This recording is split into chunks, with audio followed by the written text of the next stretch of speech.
আমি দেখতে পাচ্ছি না দূর থেকে।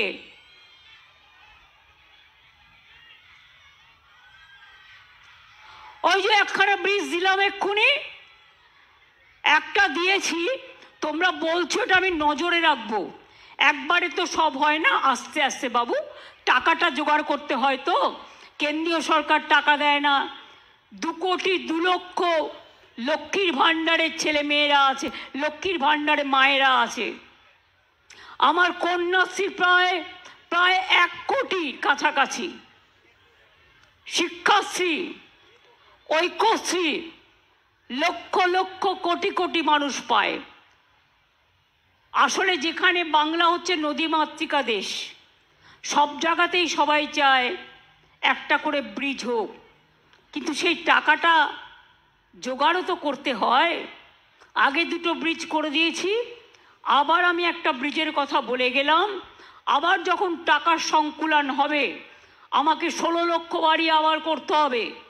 এই 12 লক্ষ বাড়ির টাকার যোগান দিতে হবে, খাদ্য ভাণ্ডারের টাকা যোগান দিতে হবে, স্বাস্থ্যসাথীর টাকা যোগান দিতে হবে, লক্ষ্মীর ভাণ্ডারের টাকা যোগান দিতে হবে, সংখ্যালঘু, আদিবাসী, OBC, schedule caste, general caste সকলের জন্য, কৃষক থেকে শুরু করে শ্রমিক থেকে শুরু করে তাদের সমস্ত প্রজেক্ট চলবে।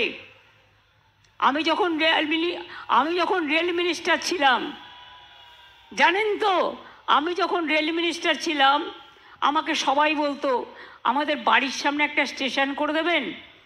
আমি বলতাম হ্যাঁ, লোকসভা থেকে রাজ্যসভা একটা স্টেশন করে দিলে আরও ভালো হয়।